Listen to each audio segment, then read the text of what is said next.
Well, this project, I was brought into it sort of as it was evolving. The initial project was part of a Smithsonian traveling exhibit on American democracy. That exhibit was about to launch around the time that the COVID cases first began to erupt across our region.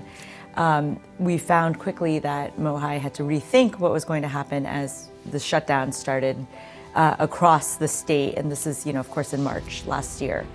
And it was at that point that I was actually invited to come in and help rethink what the project was going to look like and how we could still have a space to think about these questions of democracy, even though the initial understanding or imagining of the exhibit was radically shifted. Well, MOHAI has been our partner for 25 years and counting. Right. It's been a really unique and interesting relationship for us because most historical societies and organizations don't have the support that we have with MOHAI as a partner. And we work together on programming, which is the most exciting part for me and with this particular exhibit, Stand Up Seattle. It's amazing that MOHAI chose to have Resistencia, our grassroots group, fighting to end detentions and deportations, to be featured. And I think the important part of our work is to not be afraid and to actually fight back. So when I was placed in deportation proceedings because of the work I do, it was just obvious for us to decide to go against the deportation proceeding. And we chose to use my case as an example of people like me that were being retaliated against and were not being allowed to do our work, which is to defend ourselves. So that's what it's been featured, and so far so good. I'm still here. I mean, I'm still in deportation proceedings, but I'm still here. About a little over a year ago, the exhibits team approached us and was talking about how they were working on an exhibit, a traveling exhibit about democracy, and they wanted to have local aspects in. And they wanted us to do a portion of the exhibit about youth participation in democracy, but also just in community and in social change and things like that. And so we worked with the exhibits team, talked with one another about what kinds of things we wanted to do, and we ended up doing a section called Voteless, Not Voiceless. When MOHAI contacted us, I mean, it was just another, it was another day on Capitol Hill. We were still up there in the Capitol Hill studio, and they said they wanted to do something, and I wasn't really interested, to be honest with you, because there was a lot of people, and even now we call it trauma porn, where there was so much stuff that happened this summer, and people, I'm always conscious of people wanting to document this pain for profit or something like that. And I talked to Stephanie Johnson Tolliver at the Black Heritage Society. And in talking to Stephanie, that conversation, she was like, even if you're not feeling this for yourself, she was like, imagine how many young people in the Central District, in the South End, in the area that might be inspired, that a journalist that looks like them is in a museum. And I really thought about that, and being that, this was an opportunity to perhaps inspire young people. In our neighborhood, the big inspirations are you play ball, you might make music, things like that. There isn't too many journalists or media people in a platform like this, like MOHAI. And it took a lot of conversations. I'll be honest with you. And I still feel some kind of way.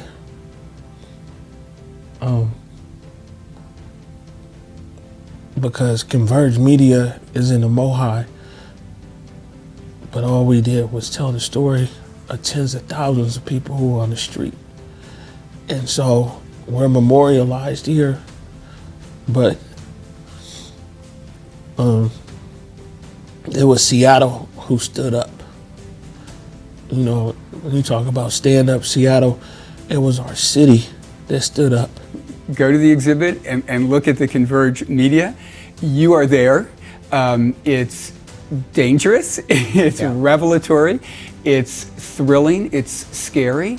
It's all there, and it's there in a way that you're not going to get from the mainstream media outlets that, you know, maybe 10 years ago we would have thought would be the beginning and the end of the story. So, I mean, Converge was an amazing partner, and they're the only partner we could have had that would bring that perspective to the story. My entire life, I've always believed that actions speak louder than words. You gotta walk the walk now. Now it's time to go walk, bro. You talked enough, now let's go walk it. What if the city stood up like this for itself? How much change could we affect here?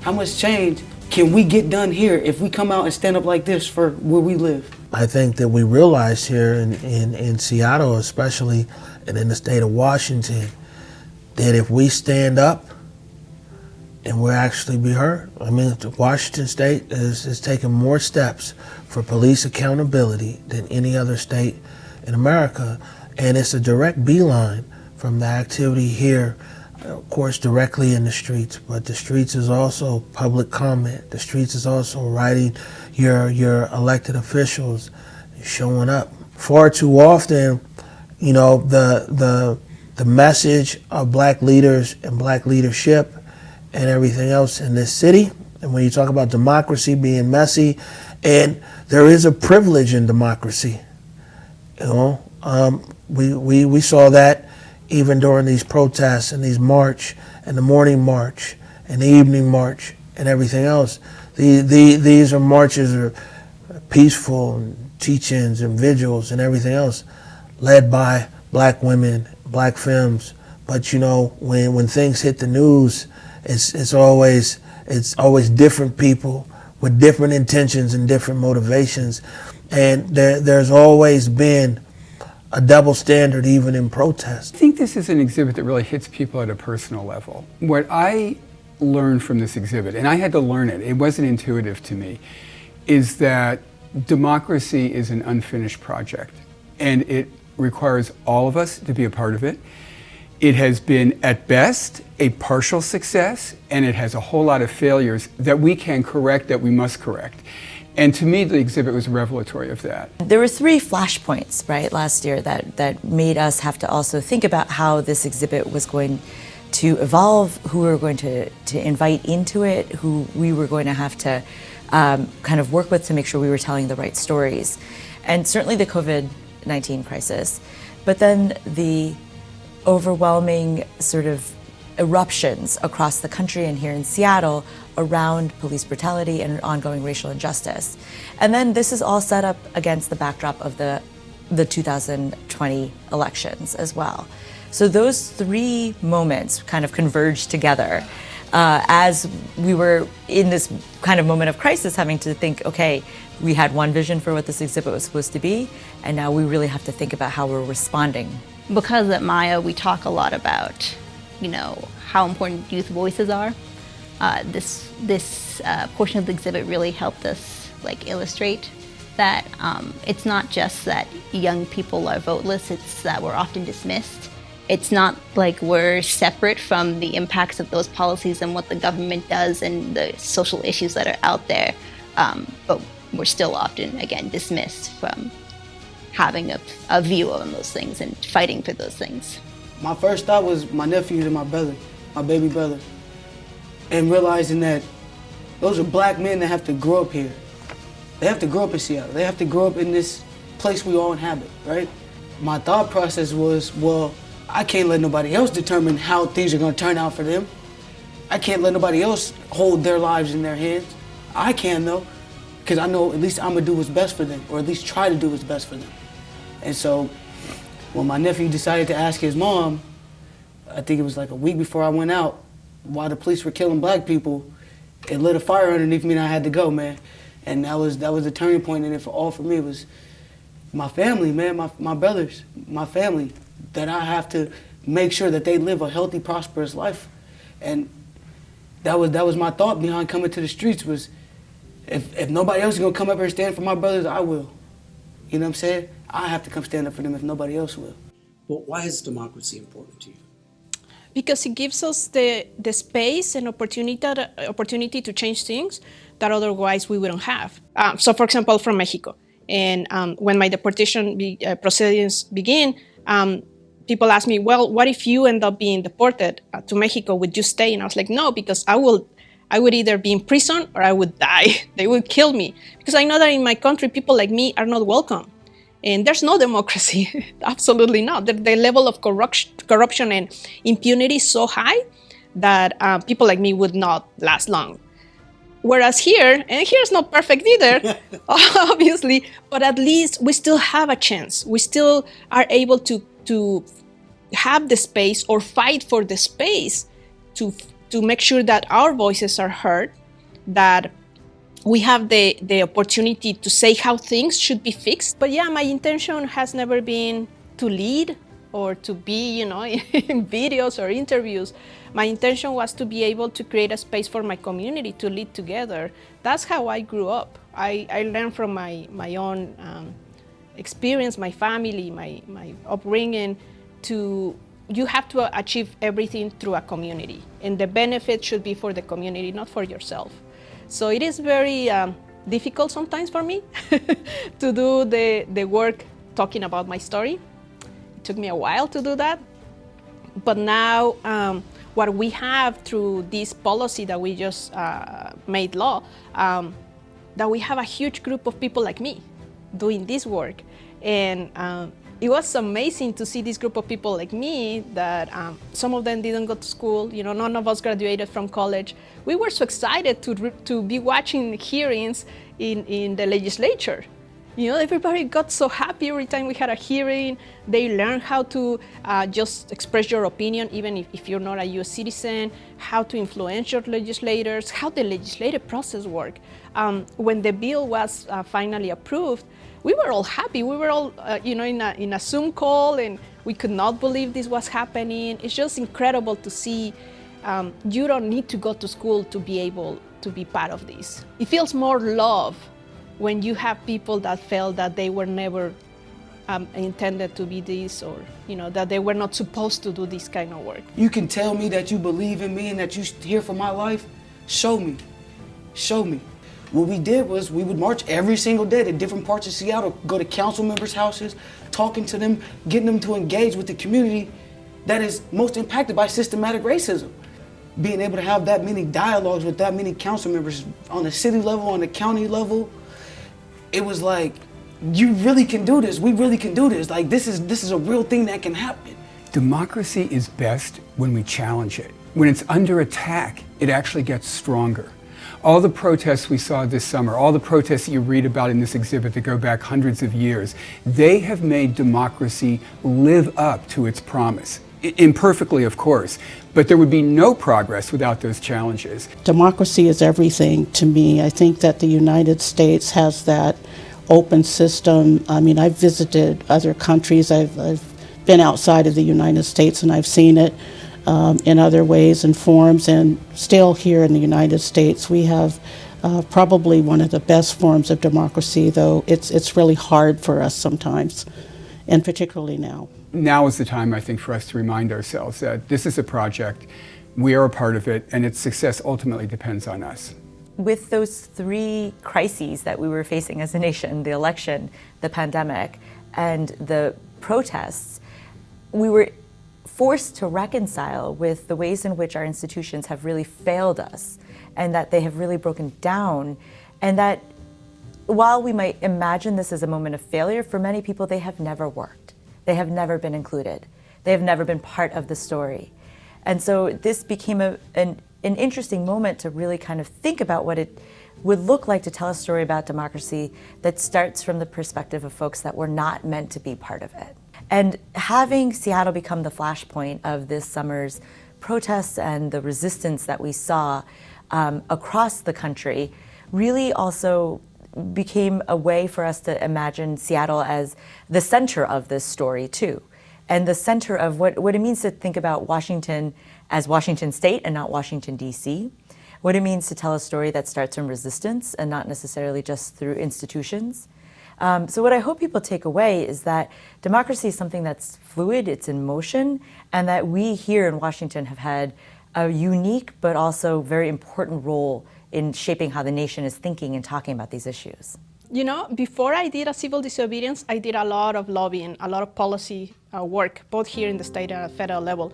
And I was very disappointed, felt very disappointed. So that's why I jumped on civil disobedience. But then I came back to policy work because we changed the culture. We changed how people see us, including legislators. So now we tried this bill to prohibit private detention centers and private prisons. And in the first try, we didn't make it. But on the second try, we did. And we used democracy to create good policy, public policy that supports our work and gives us the rights that we deserve. Our chapter is long, our book is long, our history for standing up is long, our history of getting beat down is long. But you know what? In the fight for democracy is very much like that phoenix that continues to rise from the ashes. And if there's anything that I want people to take away is study this museum, study these movements, study things that occurred, study advances, and then see what happened when people took their foot off the gas. I think the most noticeable impact was in my own school. So I go to a predominantly white school, and a lot of times topics about race and ethnicity and a lot of the social issues that we have, they get uncomfortable and they don't go very far because they're uncomfortable and they don't really want to talk about it.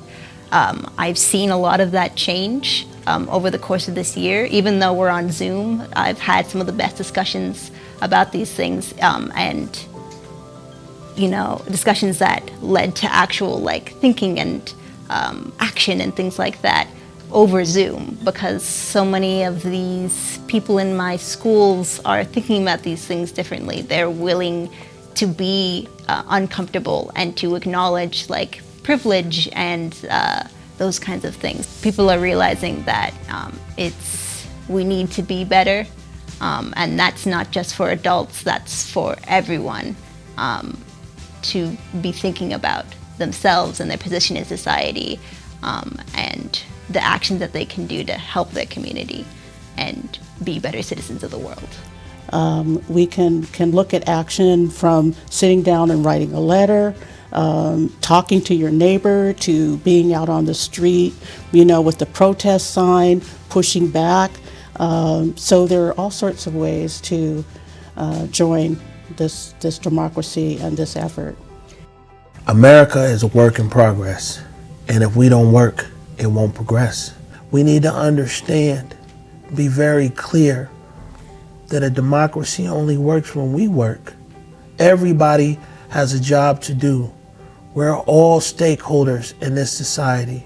Our share is the vote, and we need to take our role as shareholders in this country very seriously. When I came the first time, because I've been a couple of times here, I didn't know a lot about Seattle history. To me, Seattle history in regards to activism was small, was short, because I had a different impression. But by seeing how also Native fights have been happening forever, how this is their land and how it matches so much to us in Mexico and in the entire continent, but also that for those of us that are doing the work now, it is important, and it's important that people can see this is what it requires. It requires people. This is not about one person. And I think that's the most important message of this exhibit.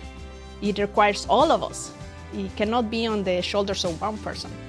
So I really like that, and I think it's important that people come in and are able to learn about it. Being in a museum and a repository of history, I think that it's important that people in Seattle realize that the Seattle protest is a chapter in a very long book here in Seattle and in the state of Washington for people standing up.